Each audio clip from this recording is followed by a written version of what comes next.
여호수아 4장 19절로 24절의 말씀입니다. 여호수아 4장 19절로 24절의 말씀입니다.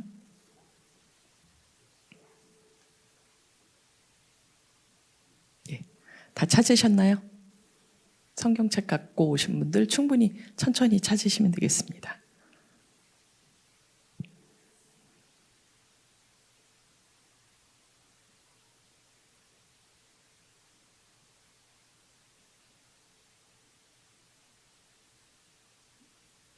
다 찾으신 줄 알고 서로 한번 교독하도록 하겠습니다. 저부터 읽겠습니다. 첫째 달 10일에 백성이 요단에서 올라와 여리고 동쪽 경계 길갈에 진침해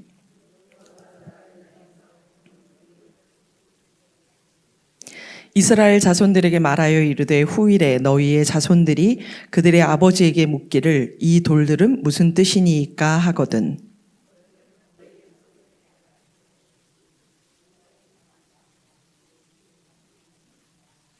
너희의 하나님 여호와께서 요단물을 너희 앞에서 마르게 하사 너희를 건너게 하신 것이 너희의 하나님 여호와께서 우리 앞에 홍해를 말리시고 우리를 건너게 하심과 같았나니 이는 땅의 모든 백성에게 여호와의 손이 강하신 것을 알게 하며 너희가 너희의 하나님 여호와를 항상 경외하게 하려 하심이라 하라. 아멘. 오늘 19절 말씀에 보니까요, 시간과 장소가 나옵니다. 때가 나오고 장소가 나온다는 소리는 이것은 역사적인 사실이라는 소리지요. 그래서 맨 첫 19절에 보니까 첫째 달 10일에 이렇게 말씀이 되어 있습니다. 첫째 달이라고 하면 저희 첫째 달은 언제죠? 1월 달이죠. 지금 저희는 둘째 달을 지내고 있습니다. 그런데 성경에서 첫째 달이라고 하면요, 조금 시간이 다릅니다. 어떻게 시간이 다르냐면 6월절을 기준으로 합니다. 그래서 이스라엘 역사 가운데 가장 중요한 사건이 출애굽 사건입니다. 그래서 출애굽을 했던, 그래서 그 6월절을 중심으로 해서 그 달이 첫째 달입니다. 그래서 첫째 달 14일이 6월절의 시작입니다. 그렇게 되는데 그렇기 때문에 실제적으로는 날이 어떻게 되냐면 3월에서 4월 정도가 됩니다. 그래서 어떻게 생각하시면 좋으냐면 보통 저희 부활절 있죠. 부활절이 있으면 그 날로부터 부활절이 있는 그 전주에 목요일 정도가 6월절입니다. 그래서 왜 이렇게 계속해서 한번 생각해 보신 적 있으실 거예요. 부활절이 왜 자꾸 날짜가 바뀌지? 하는 생각들 해보신 적 있으신가요? 그게 왜 그러냐면요, 유대력은 원래, 그러니까 이스라엘의 달력은 저희는 365일을 태양력을 기준으로 하는데 유대력은 354일을 기준으로 합니다. 그러다 보니까 날짜가 매년마다 태양력, 우리가 알고 있는 우리가 지금 쓰고 있는 달력하고는 조금 차이가 있는 거예요. 차이가 있고, 나중에 325년에 니케아 공의회에서 부활절을 정할 때 어떻게 정했냐면, 그동안은 동방교회하고 서방교회하고 서로 부활절 날짜를 틀리게 했었는데 아예 통일을 했습니다. 그래서 조금 이게 어려운데요. 춘분이 지나고 나서, 그러니까 춘분이라고 하면 올해 같은 경우에 저희가 3월 21일입니다. 올해는. 그러면 춘분이 지나고 나서, 그리고 첫 보름 아시죠? 만월. 그러니까 보름날이 되고 나서 보름날이 지나고 난 그 주에 처음으로 돌아오게 되는 주일을 부활절로 그렇게 지키게 됩니다. 그래서 어쨌든 유대의 그런 날짜 계산이 조금 다릅니다. 그래서 어쨌든 여기에서 첫째 달이라고 하면 보통 우리로 치면 부활절을 기준으로 해서 생각해 보시면 3월 달, 빠르면 3월 달, 늦으면 4월 달입니다. 그래서 올해는 저희가 부활절이 4월 9일이 되는 거죠. 4월 9일이 되는 거고요. 요거는 그냥 말씀드리면 저희가 6월절이 보통 목요일이라고 말씀드렸잖아요. 그리고 나면 이스라엘로 치면 금요일, 토요일이 안식일입니다. 그리고 안식일이 지난 첫날, 그날 예수님께서 부활하셨는데 그날이 어떤 날이냐면 이스라엘에서는 초실절입니다. 초실절이 뭐냐면 처음으로 수확해서 열매를 얻게 된 날입니다. 그래서 예수님이 부활의 첫 열매가 되셨다라고 하는 것이 또 그런 의미가 있습니다. 그래서 이런 의미들을 또 아시고 날짜를 한번 보시면 좋겠습니다. 그래서 성경에서 계속 읽을 때 그런 날짜들도 계속해서 성경에서 해주실 때 요런 것이 있구나라고 그렇게 알고 보시면 훨씬 더 재밌습니다. 그러니까 예수님께서 부활의 첫 열매 그랬을 때 그냥 부활의 첫 열매가 아니라 그 절기에도 딱 맞아 떨어지는 그런 거라고 보면 하나님의 시간은 틀림이 없다는 생각을 우리가 하게 되지요. 그러니까 그래서 성경에 이런 것들을 이렇게 생각하다 보면 하나님께서 허투루 뭔가를 하시는 게 하나도 없으시네? 그런 생각이 듭니다. 그래서 오늘 이제 첫째 달 10일, 그러니까 6월절을 4일 정도 앞둔 날이에요. 그래서 요거를 보면 4일 정도 앞뒀다 그러니까 주일날이 되는 거예요. 그러니까 우리 지금 태양력으로 치자면 주일날이 되는 그날입니다. 그러면 장소는 어디냐면 백성이 요단에서 올라왔답니다. 요단에서 올라와서 여리고 동쪽 경계 길갈에 진쳤다고 합니다. 여기 어딘지 모르시겠죠? 지도 한번 보실까요? 지도를 보시면 여기 파랗게 되어 있는 부분 있죠. 파랗게 되어 있는 부분이 지중해 쪽으로 이렇게 지중해입니다. 그리고 이스라엘은 저기 위에 갈릴리 호수, 예수님께서 주로 사역하셨던 곳이죠. 지난주에 저희가 살펴봤던 두로와 시돈이 그 갈릴리에서 그 지중해에 있는 쪽, 그쪽이었습니다. 그리고 예수님께서 주로 제자들과 함께 전도를 하시고 사역을 하셨던 곳이 위에 갈릴리, 그리고 밑에 보시면 사해라고 되어 있습니다. 그런데 그 사해가 성경에서는 보통 염해라고 합니다. 왜 염해라고 하냐면 소금 농도가 너무 높아서요, 거기 물고기들이 살 수가 없어요. 그래서 염해, 소금물 바다인데 그 소금물 바다에 바다가 물고기들이 살 수 없기 때문에 사해, 죽은 바다라는 겁니다. 그래서 염해, 사해가 똑같은 겁니다. 그리고 그 갈릴리에서부터 그 사해로 밑으로 쭉 이렇게 한 줄이 그어져 있죠. 그게 바로 요단강입니다. 이해가 되셨나요? 그래서 보통 이 요단강은 저 요단강 북쪽 보면은 지금도 이스라엘에 가면은 이스라엘이나 요르단 쪽, 그러니까 이쪽 시리아 쪽에서 이렇게 내려오는 쪽을 보면 래프팅을 하게 되어 있는 그런 시설들도 있어요. 그런데 왜 래프팅을 할 수 있냐면, 래프팅 혹시 해보신 분은 아시겠지만 래프팅이 물이 깊질 않아요. 깊질 않고 밑에 바닥이 좀 거칠고요. 그리고 강폭이 그렇게 넓지 않습니다. 그래서 요단강은 보통 30m에서 한 70m 정도 돼요. 그럼 그 폭을 생각을 해보시면 수영장 가보시면 수영장 이렇게 한 레인을 타고 쭉 가시면 보통 25m입니다. 거기 한 번 갔다가 조금 더 돌아오는 정도예요. 그러면 우리 한강하고 비교해보면 한강이 보통 1.7km, 1.2km 정도가 돼요. 파주 쪽에 가면 뭐 2km까지도 되는데 1.2km 정도니까 그거에 비하면 굉장히 작은 강입니다. 그래서 이스라엘 성지순례를 실제로 가보신 분들은 요단강에서 세례 받으실 때 보면 이런 강인가? 그런 생각이 드실 정도로 이렇게 크지 않은 강이에요.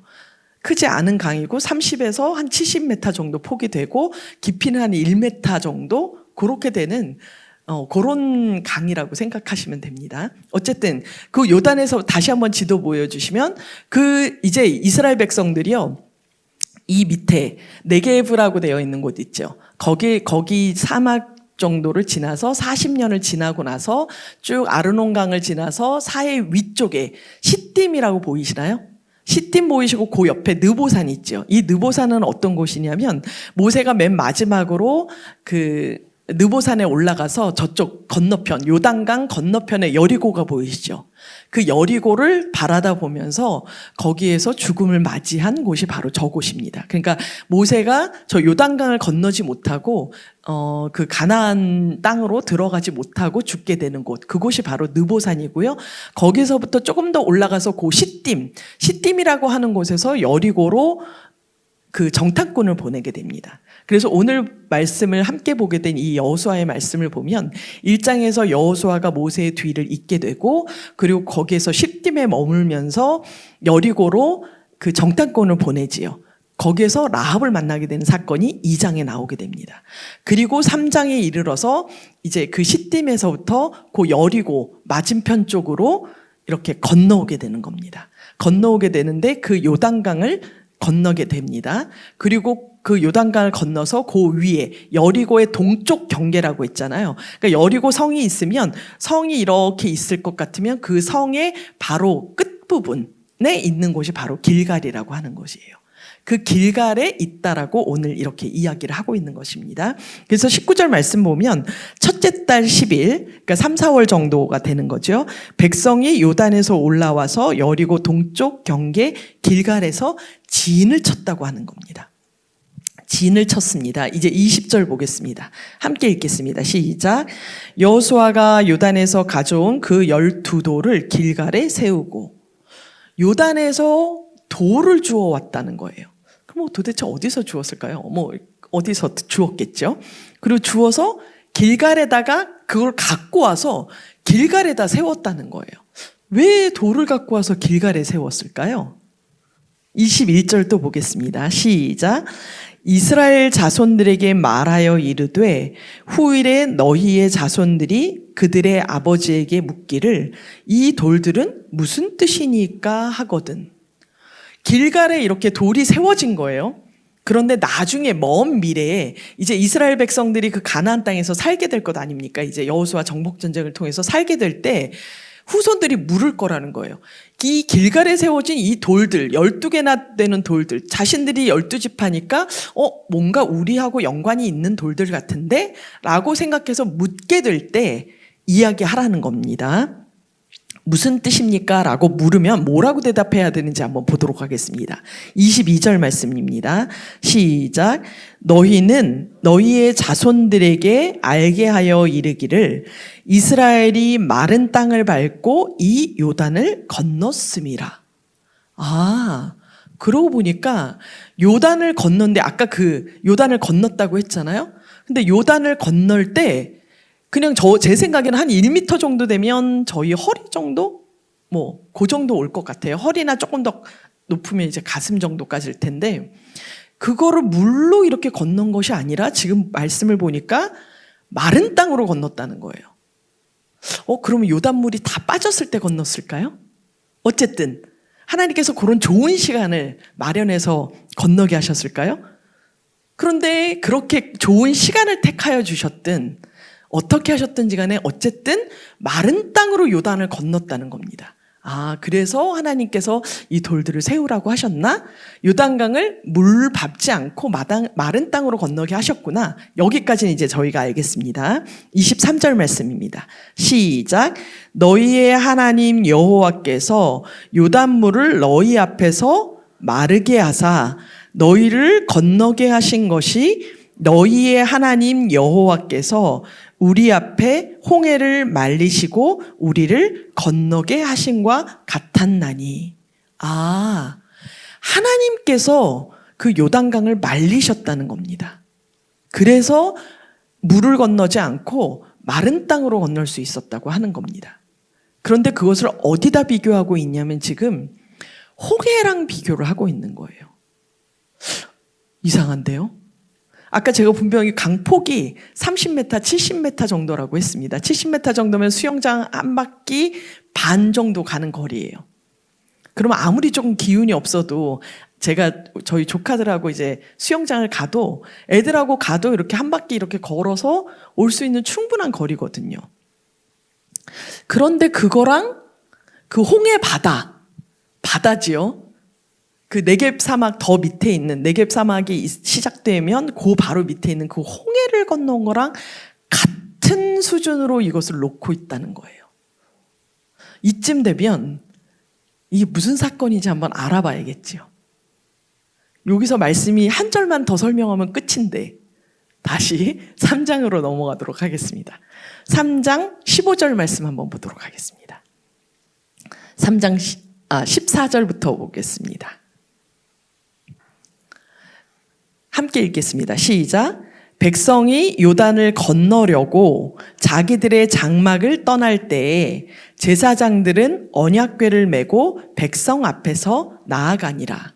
아까 그 시딤에 있었다고 그랬잖아요. 그 시딤에서부터 그 요단강을 건너려고 장막을 이제 떠납니다. 떠나는데 제사장들이 하나님의 언약궤, 십계명 돌판이 들어있는 그 언약궤를 메고 백성 앞에서 먼저 나갔습니다. 그런데 15절 말씀 한번 보겠습니다. 시작. 요단이 곡식 거두는 시기에는 항상 언덕에 넘치더라. 궤를 맨 자들이 요단의 이름에 궤를 맨 제사장들의 발이 물가에 잠기자. 예전 저희가 쓰던 개역 한글 성경에는 이게 어떻게 되어 있냐면요. 요단이 모맥을 거두는 시기라고 합니다. 모맥이 뭐냐면 보리와 밀을 거두는 시기예요. 그런데 하나님께서 아까 그 1m 정도밖에 안 되고 폭 30배이나 70, 최대로 잡아도 70 정도 되는 그 요단강을 건너게 하신 것이 아니라 하필이면, 그리고 30m 되는 그 폭이 좀 좁은 그곳으로 인도하신 것이 아니라 하필이면 곡식을 거두는 시기에 요단을 건너라고 지금 하시는 거예요. 아까 이 요단을 건넌 날짜가 어떻게 된다고요? 첫째 달 10일이라고 말씀드렸어요. 그리고 6월절 10일 날 하고 목요일 6월절을 지나고 주일이 되면 초실절이 되는 거예요. 초실절이 뭐냐면 곡식을 처음 거두는 날입니다. 그런데 이스라엘이 왜 그때 첫 곡식을 거두게 되냐면요. 이스라엘의 이른비와 늦은비 이야기 아시죠? 이른비가 보통 12월, 우리 지금 현재 쓰고 있는 달력으로 보면 12월에서 2월 사이가 여기는 우기예요. 저희는 겨울철이라서 건조한데 그때 거기는 우기입니다. 그래서 그때 비가 완전히 정말 많이 내립니다. 많이 내려서 그래서 곡식들이 무럭무럭 자랄 수 있도록 준비가 되고요. 늦은 비라고 하는 건 바로 곡식을 바로 거두기 전에 내리는 비입니다. 그게 보통 3월, 4월 정도에 이루어지게 되고 그리고 나서 이제 곡식을 거두게 되는 겁니다. 살짝 비가 더 오고 나서요. 완전히 영글고 나서. 그렇게 보면 그럴 때 요단강의 모습이 어떻게 변하냐면요. 지금 언덕에 물이 넘쳤다고 했는데 강폭이 자그마치 1.7km까지로 불어나게 됩니다. 어마어마하게 불어나는 거죠. 깊이가 3m에서 4m 정도까지로 불어나게 됩니다.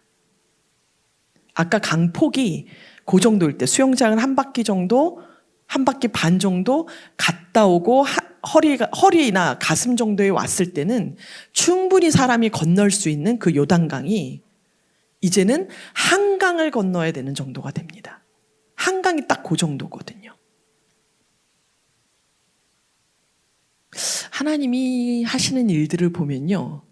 가끔이 아니라 조금은 자주, 솔직히 자주 이해가 안 될 때가 있어요. 고 4월 달만 딱 지나면 이제 건기가 시작이 됩니다. 여름철은 아주 심한 건기가 되고요. 지금 상황은 급한 상황도 아니에요. 왜냐하면 이스라엘 백성이 어디를 지금 지나온 거예요? 광야를 지나왔습니다. 광야를 지나왔는데 얼마 동안 지나왔죠? 40년간 지나왔어요. 40년 동안 기다린 겁니다. 그러면 아주 바짝 마를 때 한 7월 달 정도만 돼도, 아니 그 초실절만 지나고 나도 강물이 확 줄어드는데 몇 달만 더 기다리면 되는데, 혹은 좀 더 땡겼으면 몇 달만 더 서둘러 갔으면 됐는데, 근데 하나님은 언제 건너라고 하세요? 첫 달 10일에 건너라고 하시는 거예요. 하나님 도대체 왜 이러시는 걸까요?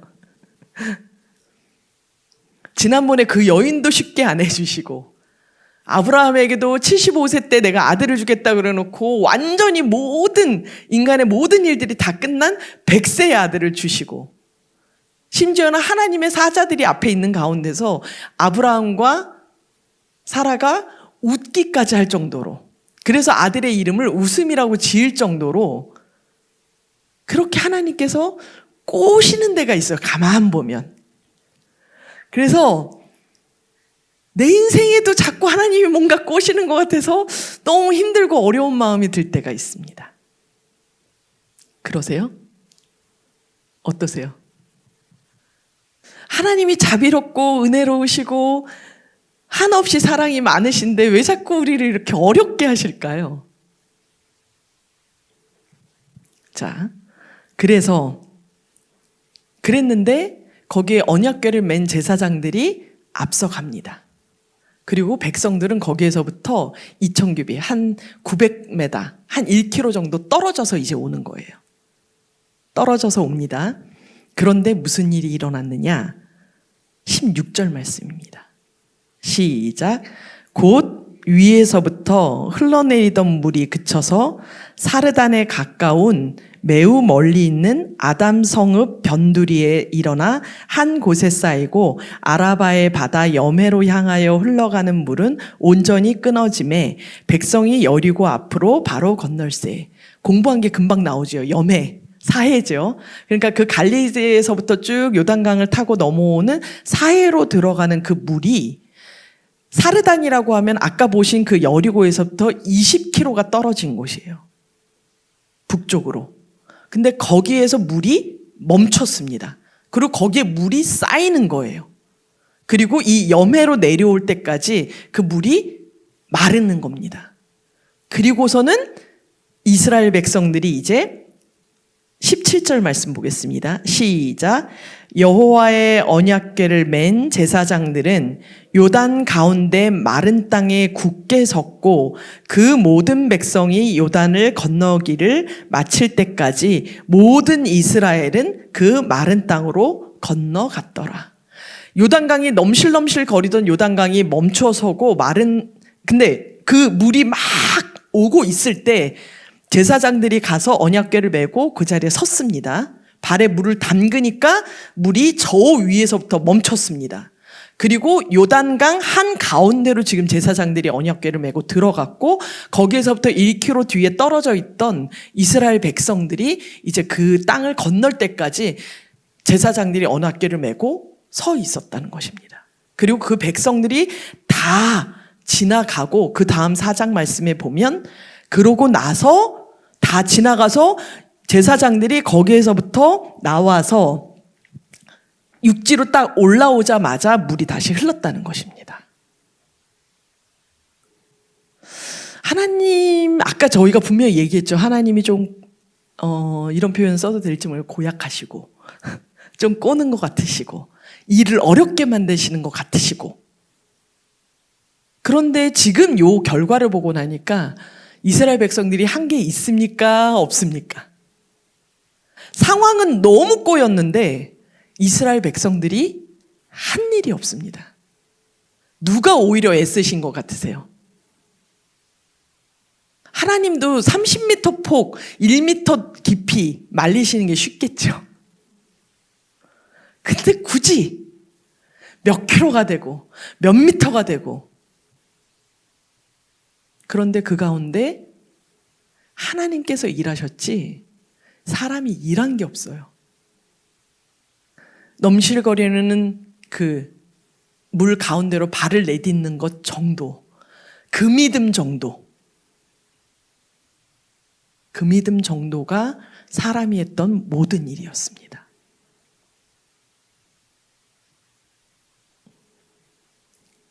그런데 하나님께서 왜 이렇게 하셨는지 여호수아 4장 24절에 그 답이 나와 있습니다. 왜 이렇게 하셨을까? 24절 말씀 함께 보겠습니다. 시작. 이는 땅의 모든 백성에게 여호와의 손이 강하신 것을 알게 하며 너희가 너희의 하나님 여호와를 항상 경외하게 하려 하심이라 하라. 아멘. 왜 이렇게 일들을 복잡하게 하셨냐? 왜 이렇게 상황을 힘들게 몰고 가셨느냐? 다른 소리 못하게 하려고요. 이는 왜 그렇게 하셨느냐고요? 땅의 모든 백성, 이 땅을 건넌 사람들 뿐만 아니라 땅에 있는 모든 백성에게 여호와의 손이 어떠신 것을요? 강하신 것을 알게 하겠다는 겁니다. 그리고 너희가 그 사람들, 땅의 사람들은 하나님의 손이 정말 강하구나 그것을 알게 하고 그것을 직접 경험한 우리는 하나님 여호와를 경외하는 것으로 하나님께 영광을 돌리게 하려고 이 일들을 하셨다는 겁니다. 정말 그랬을까요? 5장 1절 말씀 제가 읽어드릴게요. 이 말씀 바로 뒤에 나오는 말씀입니다. 요단 서쪽의 아모리 사람의 모든 왕들과 해변의 가나안 사람의 모든 왕들이 여호와께서 요단물을 이스라엘 자손들 앞에서 말리시고 우리를 건너게 하셨음을 듣고 마음이 녹았고 이스라엘 자손들 때문에 정신을 잃었더라. 정말 모든 백성들, 땅의 모든 백성들이 하나님의 강하신 것을 알게 됐다는 것입니다. 그런데 여기에 보니까 그 바로 앞전 말씀에 23절 말씀에 뭐라고 그랬냐면 너희가 요단을 이렇게 건넌 것이 홍해를 건넌 것과 똑같다고 그랬어요. 2장 9절 말씀 한번 보겠습니다. 말씀 띄워질 겁니다. 2장 9절 말씀은 라합이 정탐을 왔던 사람들에게 하는 말이에요. 내가 너희를 왜 숨겨줬냐를 설명하면서 하는 말입니다. 9절입니다. 말하되 여호와께서 이 땅을 너희에게 주신 줄을 내가 아노라. 우리가 너희를 심히 두려워하고 이 땅 주민들이 다 너희 앞에서 간담이 녹나니. 아까 5장 1절 말씀하고 똑같지요. 그리고 나서 10절입니다. 이는 너희가 애굽에서 나올 때에 여호와께서 너희 앞에서 홍해물을 마르게 하신 일과 너희가 요단 저쪽에 있는 아모리 사람의 두 왕 시온과 옥에게 행한 일, 곧 그들을 전멸시킨 일을 우리가 들었음이니라. 11절입니다. 우리가 듣자 곧 마음이 녹았고 너희로 말미암아 사람이 정신을 잃었나니 너희의 하나님 여호와는 위로는 하늘에서도 아래로는 땅에서도 하나님이시니라. 아멘. 이 말씀하고 지금 이 11절 말씀하고 5장 1절의 말씀이 베낀 것 같이 똑같아요. 간담이 높고 정신을 잃어버리고 홍해를 건넌 사건도 그랬고 요단을 건넌 사건도 그렇습니다.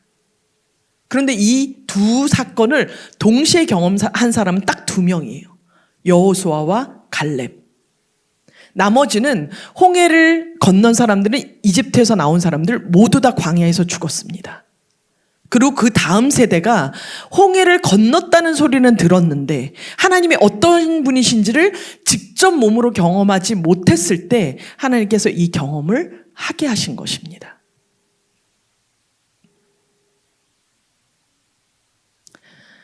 카톨릭 성당에 가보신 적 있으세요? 가보시면 예수님의 순환기가 벽으로 쭉 되어 있고요. 앞에 유리나 그런 곳에 다 사도들의 모습들이 있고요. 그리고 큰 성당들, 베드로 성당 같은 데 가면 천지창조부터 그 유명한 천지창조에서부터 그림들이 쭉 그려져 있습니다. 왜 그려져 있는지 아세요? 근데 왜 교회는 또 그런 게 없을까요? 그런 거 좀 있으면 좋을 텐데. 카톨릭은 1962년도에 바티칸 제2공의회를 통해서 처음으로 각 지역에 있는 전 세계 나라들에서 그 나라 말로 미사를 드릴 수 있게 허락을 했습니다. 그 말은 뭐냐면 그 전까지는 만약에 우리나라에서 미사를 드린다 하더라도 신부님들이 라틴어로 강해하시고 라틴어로 그러니까 그 모든 예식들을 하시는 거예요. 그래서 카톨릭에는 설교가 그렇게 발달하지가 않았어요. 모든 그분들이 라틴어를 잘할 수 없기 때문에. 그러니까 주로 예전을 통해서 하나님께 예배를 드리는 일들이 있었죠. 그리고 성경도 저희는 종교개혁을 통해서 성경책이 다 보급이 됐어요. 그래서 지금들도 다 갖고 계시죠. 근데 카톨릭 사람들은 옛날에 그 전에는 다른 나라 말로 번역도 못하게 했거든요. 그러니까 어떻게 했냐면 그런 그림들을 보여줘서 예수님의 일대기 그리고 성경에 나온 사건들을 그림을 통해서 이해할 수 있도록 그렇게 카톨릭은 되어 있습니다. 그래서 카톨릭의 십자가에는 예수님이 십자가에 못 박히신 그 모습도 거기에 있는 거예요. 우리 교회는 왜 없느냐면 우리에게 성경이 있기 때문에 그렇습니다. 우리말로 번역된.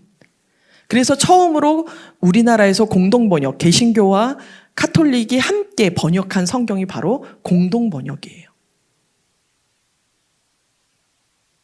이제는 우리가 성경이 있기 때문에 그렇게 그림 보지 않아도 됩니다.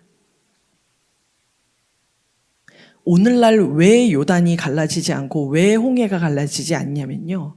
우리가 그 사건을 말씀을 통해서 알 수 있고 그 말씀을 들은 것을 우리가 믿을 수 있기 때문에 그렇습니다. 그러나 그럼에도 불구하고 우리의 삶에서 이런 일들은 일어납니다. 하나님께서는 우리가 요단강이 갈라진 거를 보기를 원하시는 게 아니에요. 요단강이 갈라지고 홍해가 갈라지고 그런 놀라운 사건 그 뒤에 있는 하나님과의 교제와 만남을 우리가 하기를 원하시는 거예요. 오늘 성경 말씀 그 전에 보면 여호와께서 여호수아에게 계속 말씀을 하시는 장면이 나옵니다. 3장 7절과 4장 1절과 4장 10절이에요. 그래서 여호와께서 여호수아에게 말씀하시고 여호수아가 제사장들과 백성들에게 말씀을 전달하는 내용들이 있습니다. 그래서 어떻게 해야 될지 언약궤를 맨 제사장들이 맨 앞서 나가고 그 뒤를 백성들이 1m 정도 떨어진 뒤에서 나와야 되고 그리고 백성들이 다 지나갈 때까지 기다려야 되고 그리고 그 제사장들이 선 곳에서 돌들을 주어서 그 한가운데 있던 그 제사장들이 있던 곳에서 지파마다 돌들을 가지고 나와서 세울 수 있도록 하나님께서 명령하셨습니다. 우리가 착각하고 있는 건 뭐냐면요. 요단이 갈라지고 홍해가 갈라지고 그 사건에 집중합니다. 그래서 하나님 내 상황 가운데서도 하나님 요단이 갈라지게 해주십시오. 홍해가 갈라지게 해주십시오. 기도합니다. 그러나 그거보다 더 먼저 앞서야 되는 것이 있습니다. 뭐냐면 하나님께서 우리의 삶을 인도하신다는 하나님이 하나님 되신 것을 우리가 먼저 알아야 됩니다. 두 번째는 하나님께서 요단을 건너게 하시는가 그 음성을 들어야 됩니다. 안 그러면 사람의 생각이면 요단에 우기가 오기 전에 건개 건너려고 애를 쓰겠죠. 내가 뭘 하려고 애를 쓰겠죠.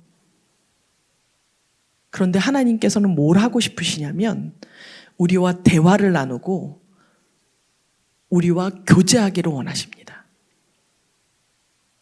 사람이 죄를 짓기 전에 에덴 동산에 하나님을 기억해 보세요. 하나님이 멀리 계셨던 하나님이 아니셨어요. 에덴 동산에서는. 다 천지를 창조하시고 나서 동물들의 이름을 짓도록 아담을 이끌어서 그 동산 가운데로 데려가세요. 하와를 만드시고 나서 그 하와를 이끌고 아담에게로 가십니다. 그리고 죄를 지은 그 순간에도 하나님은 그 동산을 거니시면서 아담아 내가 어디 있느냐라고 아담을 찾으셨어요.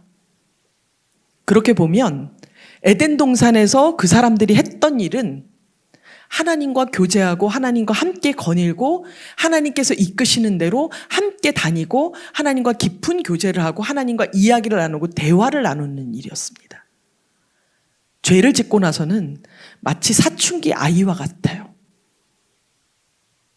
엄마 아빠하고 이야기하지 않으려고 하고 제 고집대로 하려고 하고 한 귀로 듣고 한 귀로 흘리고 심지어는 말하기도 전에 벌써 철벽 치고 있고 어려운 일을 당했는데도 지 혼자 해결할 수 없는 일인 게 분명한데도 혼자 끙끙거리고 싸매고 있고 죽겠다고 입을 뒤집어 쓰고 사춘기 자녀들 기억하시나요? 지금도 나이가 40이 됐든 50이 됐든 사춘기 아이처럼 행동하는 자녀가 있으신가요? 저도 저희 어머니한테 그러거든요. 그런데 하나님께서 원하시는 건요. 하나님, 제가 이런 일이 있었는데요. 어떻게 할까요? 하나님의 시간은 때로는 우리에게 잔인할 때가 있습니다. 기다려라. 아무것도 안 하는 게 훨씬 더 어렵습니다. 차라리 뭔가를 하는 게 더 나아요. 밥을 하는 게 낫고 뭘 하는 게 나은데 아무것도 해줄 수 있는 게 없으면 그것만큼 속 타는 일이 없습니다. 아무것도 내가 할 수 있는 일이 없으면 속이 탑니다. 병원의 결과가 나올 때까지 기다려야 되면 속이 다 탑니다. 그런데 그때 우리가 해야 되는 일은 하나님, 제가 이런 일이 있습니다 하고 하나님과 계속해서 이야기하는 것입니다. 그리고 하나님의 때를 기다려야 합니다. 상황이 더 꼬여가는 것 같고 더 엉망진창이 되어가는 그때에도 하나님의 때를 기다리는 인내가 우리 가운데 필요합니다. 보통 그러죠. 머리 나쁘고 부지런하면 일이 잘 되나요? 안 되나요? 엉망이 돼요. 우리에게 필요한 것은 무엇이냐면 지혜입니다. 근데 그 지혜가 뭐냐면 하나님의 때를 분별하고 하나님께서 나에게 뭐라고 하시는지를 듣는 것이 지혜입니다. 그래서 잠언 말씀에 지혜의 근본은 여호와를 경외하는 것이에요. 하나님을 인정해 드릴 때, 하나님을 경외하고 두려움으로 하나님을 섬길 때 하나님께서 나에게 말씀해 주시고 그 말씀하신 것을 내가 따를 수 있는 것입니다. 그것이 지혜입니다. 혹시 우리의 삶에 요단을 건너야 할 일이 있다면, 그런데 시기가 하필이면 우기라면, 언덕이 흘러넘치는 물이 있다면 멈춰 서셔야 돼요. 그리고 물으셔야 됩니다. 하나님, 제가 어느 때에 건너가야겠습니까? 어떤 절차를 거쳐서 건너가야겠습니까? 하나님, 제가 어떻게 하기를 원하십니까? 이번 달 기도라는 주제를 가지고 저희들이 아버지의 이야기, 어머니의 얘기, 요단의 이야기를 들었습니다. 기도라고 하는 것은 하나님께 묻는 일입니다. 그리고 그 자리를 떠나지 않고 하나님과 지속적으로 교제하는 일입니다. 그리고 그 하나님의 말씀을 따라서 내 삶을 하나님의 통치로, 하나님의 말씀으로 바꾸어가는 것입니다. 그래서 우리가 성경을 통독하고 성경을 읽고 말씀을 듣는 일입니다. 그래서 매일매일 하나님께서 반드시 나에게 주실 말씀이 있으시다. 그것을 믿음으로 성경을 읽으시고 예배에 오시고 또한 말씀을 들으시고 그 하나님께 찬양을 올리시고 그 하나님께 나의 사정을 아뢰는 기도를 하시기를 바랍니다. 그것이 먼저여야 됩니다. 홍해가 갈라지고 요단강이 갈라지고 그것은 결과입니다. 내가 하나님 아버지 앞에 기도하고 그 일들이 끝났을 때 하나님 감사합니다 하고 이것은 하나님께서 하셨습니다. 나의 하나님 여호와께서 이 일을 하셨습니다 라고 고백하며 찬양할 수 있는 것입니다. 그리고 우리의 자녀들에게 윽박지르듯이 말하는 것이 아니라, 강요해서 말하는 것이 아니라 겸손함으로 시간을 기다리면 자녀들이 물을 때가 옵니다. 세월이 지나고 보니까 엄마, 세월이 지나고 나니까 아빠, 나 그때 아빠가 그 시간을 어떻게 겪는지 내가 궁금해. 그때 말하지 않았을 때 묻는 것이 아니라 물을 때 온유함으로 대답하셔야 되는 것입니다. 하나님께서 그 자녀들에게도 역사하신다는 사실을 믿으면서요.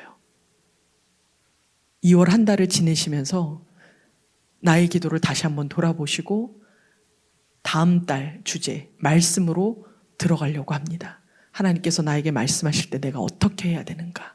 그것들을 한번 생각해 보시는 귀한 또 기대하는 한 달 마무리 잘 하시기를 바랍니다. 기도하겠습니다.